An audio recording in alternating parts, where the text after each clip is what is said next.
Assalamualaikum warahmatullahi wabarakatuh. Kami dari kelompok 5 Etika Pemerintahan akan membahas transparansi menghadapi konflik kepentingan korupsi dalam pengadaan barang dan atau jasa. Sebelumnya kelompok kami terdiri dari 9 anggota. Next slide.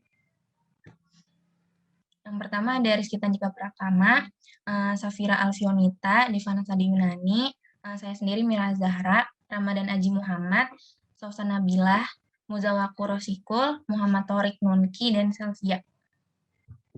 Next. Transparansi, definisi, lingkup, dan kriteria. Definisi dari transparansi adalah tujuan utama transparansi dalam konteks pengadaan barang atau jasa adalah agar semua pihak yang ambil bagian dalam kegiatan ini bisa mendapatkan informasi yang jelas untuk mengetahui cara, sarana, dan proses yang diperlukan untuk mendefinisikan kontrak, syarat-syarat, memenangkannya, dan mengurusnya. Integrity in public procurement. Yang kedua ada lingkup. Lingkup transparansi dalam pengadaan barang atau jasa publik menuntut 5 syarat. Di antaranya, yang pertama memungkinkan akses ke informasi tentang aturan-aturan dan prosedur-prosedur serta tentang kesempatan pengadaan barang atau jasa tertentu. Yang kedua, informasi harus jelas, konsisten, dan relevan.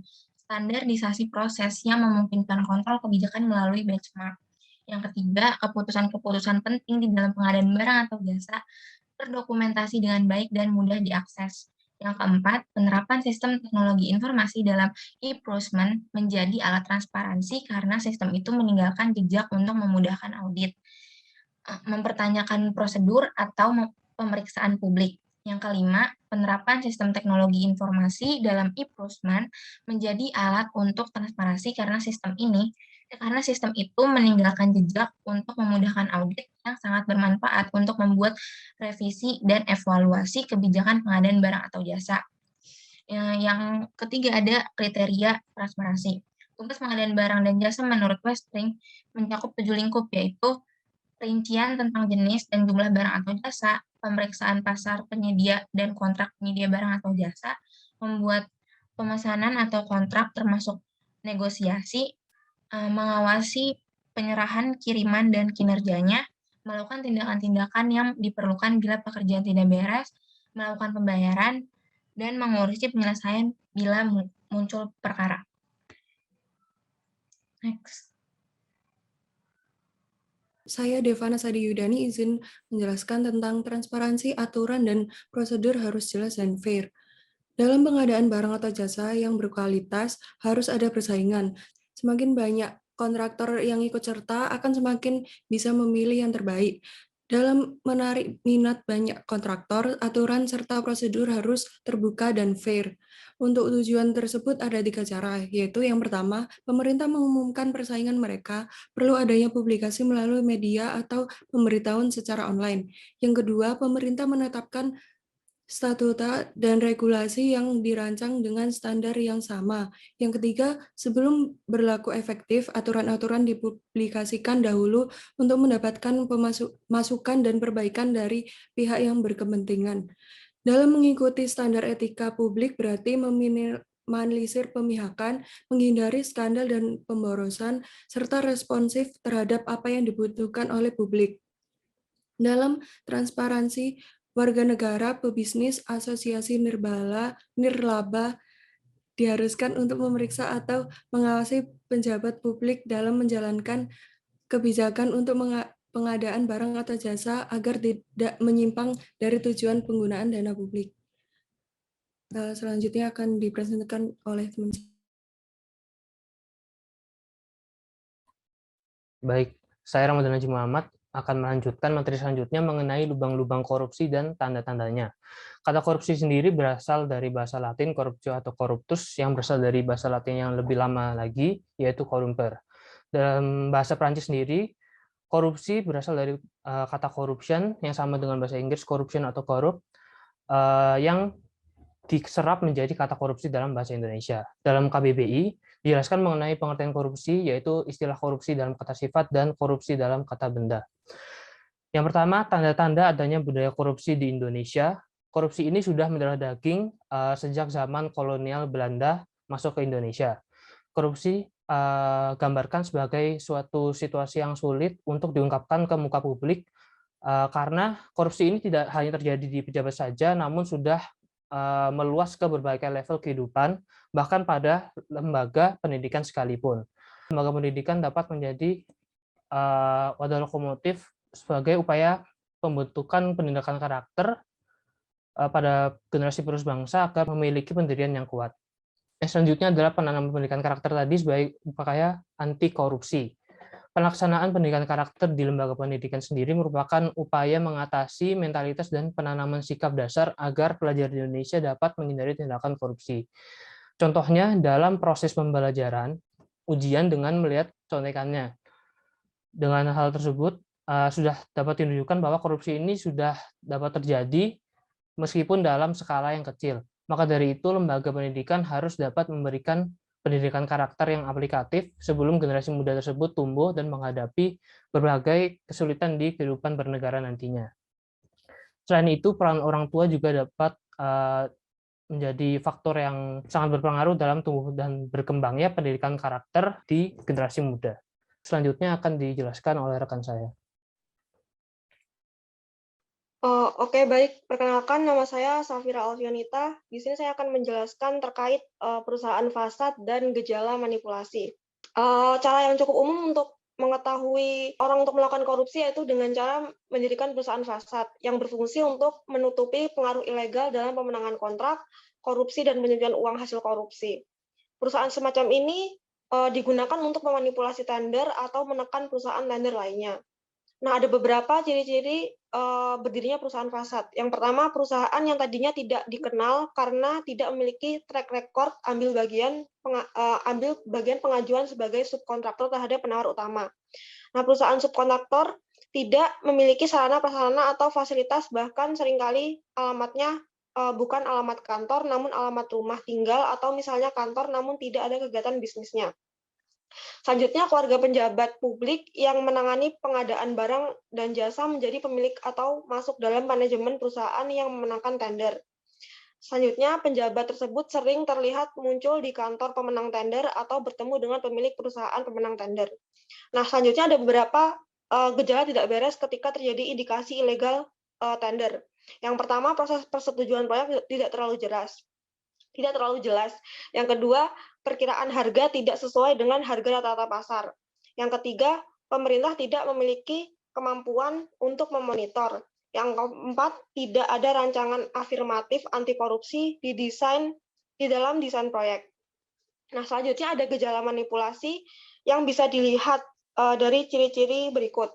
Yang pertama, ketika membuat undangan, penawar tender tidak diiklankan secara luas. Yang kedua, tidak memberi informasi yang memadai atau informasi tidak konsisten dan sulit diakses. Yang ketiga, formulir dokumen penawaran tidak menggunakan standar resmi. Dan yang keempat, tenggat waktu yang diberikan untuk penawaran tidak transparan kepada. Selanjutnya akan dijelaskan oleh rekan saya. Perkenalkan, nama saya Sausana Bila Prastuti. Saya di sini akan menjelaskan terkait transparansi kompetensi pejabat publik dan perjanjian integritas. Transparansi membutuhkan pejabat publik yang kompeten yang mana secara khusus mempelajari masalah pengadaan barang atau jasa dan meniti karir di bidang ini. Pemerintah harus menjamin pemenuhan kompetensi sebagai menguasai seluk-beluk pengadaan barang dan jasa, memiliki integritas pribadi, insentif dan kondisi yang baik, dan tujuan agar mengemban jabatan dengan benar-benar orang profesional yang kompeten. Untuk mencegah konflik kepentingan dalam pengambilan keputusan publik, pejabat publik membuat pernyataan tentang 4 hal, yaitu harus sadar akan situasi dan dapat menyaring hubungan yang beresiko, membuat laporan daftar kekayaan secara berkala, membuat pernyataan tertulis bahwa tidak memberikan informasi konfidensial atau favoritisme kepada kontraktor. Peserta tender juga harus menyerahkan pernyataan jika tidak mencari bocoran informasi sebelumnya. Tugas utama Komisi Etika dalam pembentukan etika dalam pengadaan jasa yaitu mengomunikasikan standar integritas untuk membangun kemampuan pejabat menangani dilema etika, mendampingi dan memberikan masukan agar pelayanan publik memenuhi standar etika, pelatihan mengenali kekeliruan dalam administrasi, sertifikasi program dalam kerjasama antar lembaga, kompetensi leadership menurut pejabat publik harus memiliki keterampilan dalam perancangan negosiasi dan perubahan. Rangkaian tanggung jawab harus mendefinisikan secara jelas wewenang, persetujuan, dan pemisahan tugas dan kewajiban pelaporan internal. Dalam hal ini, manajer berperan besar dan bertanggung jawab ketika terjadi pelanggaran dan korupsi. Untuk meningkatkan kesadaran etika, pejabat publik dan swasta diminta untuk membuat perjanjian integritas sebagai alat komitmen yang bisa dipercaya. Tujuannya agar tidak ada kecurangan atau korupsi dalam pengadaan barang dan jasa. Pemerintah harus meminta standar integritas yang jelas kepada swasta yang mengambil bagian dalam tender berbentuk umpan balik atau feedback, evaluasi pengalaman, dan dalam seluruh proses pengadaan barang atau jasa. Selanjutnya akan dijelaskan oleh rekan saya. Baik, sebelumnya perkenalkan, nama saya Rizky Tika Pratama. Saya akan menjelaskan tujuan dana publik dan pengembangan mekanisme kontrol. Yang pertama, tentang transparansi di sini artinya keterbukaan serta pertanggungjawaban untuk memeriksa dan mengevaluasi apakah dana publik sudah digunakan sesuai dengan tujuannya apa belum. Oleh karena itu, pemerintah harus bertanggung jawab serta menjamin bahwasanya dana publik yang digunakan itu harus sesuai kebutuhan dan tujuannya. Karena dana publik bisa digunakan dengan tidak semestinya oleh beberapa oknum yang tidak bertanggung jawab, misalkan kepentingan politik, partai politik, organisasi keagamaan, dan sebagainya. Maka dari itu, perencanaan anggaran harus dihitung secara terperinci dan perhitungannya harus secara realistis serta sasaran yang dituju harus jelas. Untuk itu perlu diberlakukannya mekanisme kontrol. Hal tersebut ada 3 poin penting di dalamnya, yaitu yang pertama, lapornya jelas. Artinya suatu perusahaan atau pihak harus mempublikasikan penjadwalan serta berapa nilai proyek yang dikeluarkan agar proyek-proyek terakomodir dengan baik. Harapannya pendanaan dan strukturisasi pembayaran itu jelas.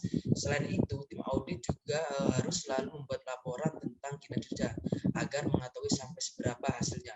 Kemudian yang kedua, ada sistem elektronik. Artinya sistem ini berguna untuk menghubungkan antara seluruh sistem manajemen keuangan. Dengan adanya sistem ini diharapkan pembelian barang dan jasa akan sesuai dengan rencana dan anggaran yang dianggarkan. Selain itu, informasi yang diperlukan dapat dilacak sewaktu-waktu serta dengan adanya sistem ini mengurangi juga menghindari tindak manipulasi. Karena dengan sistem ini kita tidak bertemu secara langsung. Selanjutnya yang terakhir yaitu perihal budgeting. Budget berguna untuk mengontrol dan mengelola dana publik. Oleh karena itu, proses dalam membuat laporan manajemen kita harus memperhitungkan poin-poin penting, antara lain manajemen aset, keputusan investasi, manajemen akuisisi, serta kontrak dan pembayaran. Hal ini harus dibarengi dengan sistem kontrol keuangan yang cukup sistematis jelas, baik dari internal maupun tim audit, agar informasi yang didapatkan dapat dipercaya serta dikonfirmasi tiap-tiap pengadaan jasa, budget, dan proyek harus dipisahkan. Baik, cukup. Selanjutnya akan dilanjutkan. Saya Muzakro Sukuliman akan menjelaskan mengenai transparansi berkat media, civil society, dan whistleblower. Jadi media, civil society, dan whistleblower memiliki perannya masing-masing dalam membangun transparansi dalam pemerintahan. Yang pertama ada peran media. Peran media yang pertama adalah terciptanya e-procurement. E-procurement merupakan proses pengadaan barang dan jasa bagi kepentingan publik dengan menggunakan internet sebagai mekanisme untuk memfasilitasi atau menyelesaikan transaksi. Manfaat dari e-procurement ini adalah untuk meningkatkan efisiensi dan menghindari kontak langsung pejabat publik dengan peserta tender. Peran media yang kedua adalah menjadi fasilitas diskusi publik dalam meningkatkan kesadaran dan mengungkap kasus korupsi. Jadi media itu dapat menjadi jembatan masyarakat untuk menyatakan keluhannya terhadap tingginya kasus korupsi dan buruknya pelayanan publik. Peran media yang ketiga adalah menjadi sekutu whistleblower. Jadi media itu dapat membantu whistleblower dalam mengungkap kasus korupsi. Media juga dapat mengiring opini publik untuk berpihak dengan whistleblower. Kemudian ada peran civil society. Peran civil society yang pertama adalah sebagai jembatan antara masyarakat dan pejabat publik. Jadi masyarakat itu dapat menyampaikan opini mengenai transparansi pemerintahan kepada lembaga civil society untuk disampaikan ke media, dan dari media akan didengar oleh pemerintah. Yang kedua adalah meningkatkan kesadaran akan bahaya korupsi kepada kelompok masyarakat. Jadi maksudnya itu kayak LSM yang merupakan bagian dari civil society dapat membantu dalam meningkatkan kesadaran akan bahaya korupsi kepada kelompok masyarakat. Terus ada peran whistleblower. Peran whistleblower adalah memecahkan kasus korupsi yang dirahasiakan atau situasi tutup mulut yang dipaksakan oleh para koruptor. Jadi yang dimaksud dengan whistleblower ini adalah saksi mata atau pelapor kasus korupsi. Meskipun menjadi seorang whistleblower, seseorang harus mempunyai bukti awal yang jelas mengenai sesuatu tindakan korupsi. Karena jika tidak ada bukti, maka seorang whistleblower akan membahayakan dirinya sendiri. Selanjutnya akan dijelaskan oleh rekan saya. Halo, selamat siang. Nama saya Muhammad Tariq Pandi. Saya akan menjelaskan apa itu transisi menghadapi kartel elit. Kartel elit sendiri menurut Markus Metzler merupakan sekumpulan kelompok partai yang membentuk koalisi dengan skala besar dengan memunculkan sebuah pergerakan yang bertujuan untuk meraih keuntungan semata bagi kelompoknya. Dengan demikian, jika mengalami kerugian atas kekalahan yang dialami oleh sebagian dari mereka akan maka kerugian tersebut akan tertutupi oleh sebagian yang telah meraih keuntungan. Kemudian cara menghadapi kartel elit tersebut adalah kartel sendiri memiliki tujuan besar untuk meraih sebuah keuntungan atau kekuasaan, sebuah otoritas yang ada di pemerintahan. Hal tersebut dapat menimbulkan praktik korupsi dalam penyelenggaraan pemerintahan. Dengan demikian, besar kemungkinan pemerintah tidak akan melakukan transparansi terhadap kinerjanya jika terdapat koalisi kartel elit pada internal pemerintahan, yang di mana pemerintahan di Indonesia yang berada di legislatif memiliki satu partai yang besar untuk mempengaruhi partai lainnya. Itu merupakan sebagai partai mayoritas yang dapat mengontrol semua kebijakan-kebijakan yang akan dibuatnya. Oleh karena itu, untuk memberantas adanya tindakan-tindakan tersebut, melakukan penerapan aturan-aturan serta pengawasan internal secara ketat agar program kerja dalam penyelenggaraan pemerintahan tidak menyimpang dari tujuan-tujuan yang telah ditetapkan dengan apa yang dikondisifikasikan di dalam undang-undang. Kemudian akan dijelaskan oleh teman saya. Baik, di sini saya akan membacakan tentang kesimpulan dari presentasi kelompok 5. Jadi transparansi sendiri memiliki tujuan dalam konteks pengadaan barang dan atau jasa adalah agar semua pihak yang ambil bagian dalam kegiatan ini bisa mendapatkan informasi yang jelas untuk mengetahui cara, sarana, dan proses yang diperlukan untuk mendefinisikan kontak, syarat-syarat memenangkan dan mengurusnya. Lalu dalam pengadaan barang dan jasa harus ada aturan yang jelas dan juga fair. Dalam hal ini warga negara, pebisnis, asosiasinir, laba diharuskan untuk memeriksa atau mengawasi pejabat publik dalam menjalankan kebijakannya untuk pengadaan barang dan atau jasa agar tidak menyimpang dari tujuan penggunaan dana publik. Lalu yang ketiga, terdapat lubang-lubang korupsi. Hal ini tidak bisa dihindari di Indonesia karena korupsi sendiri sudah seperti mendarah daging di Indonesia. Maka perlu adanya pendidikan karakter serta peran orang tua dalam hal ini agar mampu mencetak generasi yang anti terhadap korupsi. Lalu terdapat cara yang cukup umum untuk melakukan korupsi, yaitu dengan cara mendirikan perusahaan fasad. Terdapat kompetensi pejabat publik dan perjanjian integritas. Dalam hal ini pemerintah harus menjamin pemenuhan kompetensi, salah satunya dengan menguasai seluk-beluk pengadaan barang dan atau jasa. Perlu dilakukannya mekanisme kontrol yang terdiri atas 3 poin penting, yaitu laporan yang jelas, sistem elektronik, serta perihal budgeting. Lalu ada peran media, yaitu civil society dan juga whistleblower yang sangat penting dalam hal ini. Salah satunya yaitu peran media yang menjadi fasilitas diskusi publik dalam meningkatkan kesadaran dan mengungkap kasus korupsi. Lalu yang terakhir, adanya korupsi kartel elit. Dalam hal ini bukan hanya masalah penyalahgunaan kepercayaan oleh kekuasaan publik untuk kepentingan pribadi atau kelompok, tetapi korupsi jenis ini menjadi cara yang dipakai elit untuk menggalang dukungan politik dari masyarakat dan juga memenangkan kerjasama dengan lembaga legislatif, penegak hukum, dan juga birokrasi. Next.